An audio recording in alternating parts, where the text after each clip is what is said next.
Jason and I have the privilege of talking to local artist and Peninsula native, Dathan Kane today, aka D. Kane.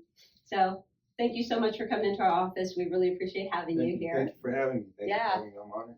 We've been huge fans of your work ever since seeing it in Canvas Coffee House. You had a lot of pieces on the wall, and then of course seeing your murals across the peninsula. So we're just wondering if you could tell us a little bit about your beginnings, how you got your inspiration for art. Yes. So, hello everyone. My name is Dathan Kane, otherwise known as D. Kane, the black and white guy, Hampton Roads.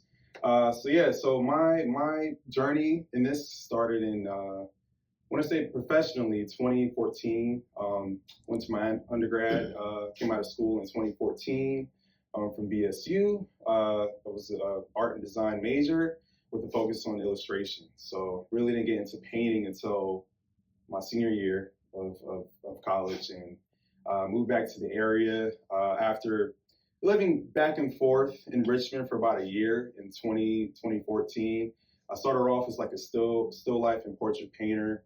And I took a trip to Art Basel in 2015, and I made the tough decision to kind of scrap what I was doing. I felt that I needed to take my work to a different place, something that was more authentic to me and what I wanted to convey. So that's a little bit about the beginning.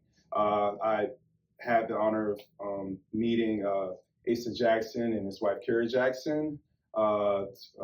Two directors of the Contemporary Arts Network. Now he has a new position now in Charlotte, but during that time ran a gallery for about 3 years. It was called 670 Gallery, located in Hampton at the Peninsula Town Center Mall. And I really just volunteered my time just to really get the ins and outs of how this world works, coming back from like Richmond, where, at that time I felt a little bit more progressive, seeing murals and walls everywhere. And I was like, I would love to see this in Hampton Roads, this is where I'm from. So worked there and really started working in black and white abstract shapes, working in different forms. And fast forward to 2018, had my first like mural opportunity, and I really just took off from there, and and that's kind of like my story. Yeah. Well, what kind of brought you into our office today was because we were at the Habitat Raise the Roof event, and Jason and I had a chance to bid and fortunately win a piece of your artwork. So just curious, are there any other charities that you're involved with besides Habitat? Yes. So my first time working with Habitat, I was contacted in 2022 to participate in the auction, and the painting back then, it was titled "Building a Future." It was 3x4. I wanted the painting to really represent the mission, their mission, and how I can contribute in that way. Really something to inspire and represent the goal of building a future for people that need that chance, So I felt that it was important to kind of honor that. And that was in 2022. And then fast forward, now we're in 2025. Had the opportunity to contribute another painting. And I felt that, just from having different conversations with friends and peers, I wanted the title to represent what this work meant to me coming back to this a second time around. So almost like a dual meaning with, another chance, but also the people that need that chance, another opportunity, to have like housing, and I just felt that it was, important to showcase that. So, so hence the name of this painting behind us, Another Chance. Yeah, we love that. We were drawn to that. So yeah, for also sure. 3x4. Yeah, and we noticed that your work, and you call yourself the black and white guy. Your work is in black and white. What was the inspiration for that? What made you go that route? Yes. So, and also to your other question, I recently did an auction with Housing Families First, which is another nonprofit that works in Richmond.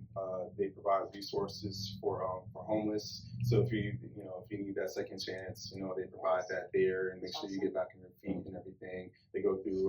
program, which can vary from like a month to a year if needed. Nice. And they provide that. So to your other question. Yeah. And then so for my story with working in black and white, I have worked with color before. I get that question all the time. Would you ever work in color? I started off as a still life portrait painter, so it's kind of like my background. Illustration. I was big on just the foundation of art. To me, it was a lot of drawing, so I was doing a lot of like graphite drawing, charcoal drawing, and I wanted to see how I could get back to that. So how I could translate that to what I want to show now, and I just started exploring shapes, and I had a sketchbook laying around in my studio. And this is after the trip that I had in 2015, and was looking at like artists like Henri Matisse and like Rothko, and just seeing like how could like the work translate and not necessarily represent be something that's representational of something. So I was like, let's try this out and see if I can do something in abstract. And shapes and forms came to me, and really just started exploring that. And I was like, if I choose to, if I decide not to use color, like how can that translate or resonate with people? Because that's already like it can catch your attention, because it's like, you think when you do think of art, you do think of color. So you're wondering, like I wonder why. So it builds that curiosity.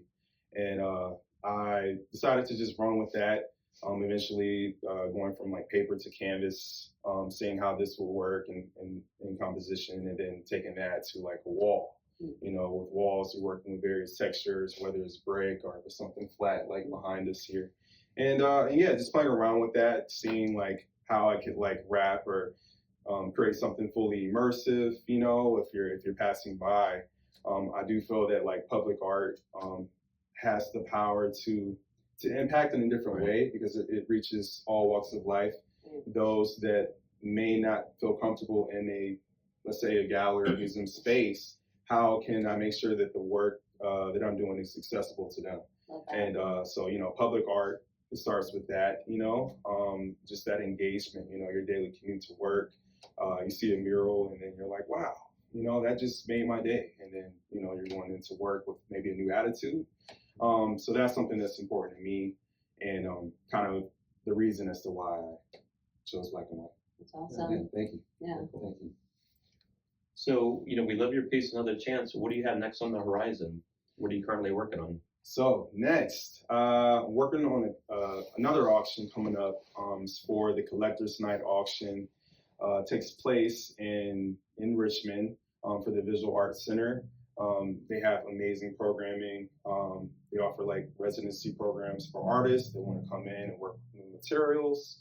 And I've participated with them before, but that's something that I'm actually preparing for now. So yeah. That's great. That's awesome. Thank you. Well, we're excited to see everything that you do, and we'll follow you and hopefully add some more pieces to our collection. So make sure that you go and follow D. Kane on social media and check out his work, and drive around the peninsula and see in Southside too, see his beautiful mural. Yes. So yeah, thank you so much for coming in. Thank you for having me. Thanks. Bye-bye. Thank you.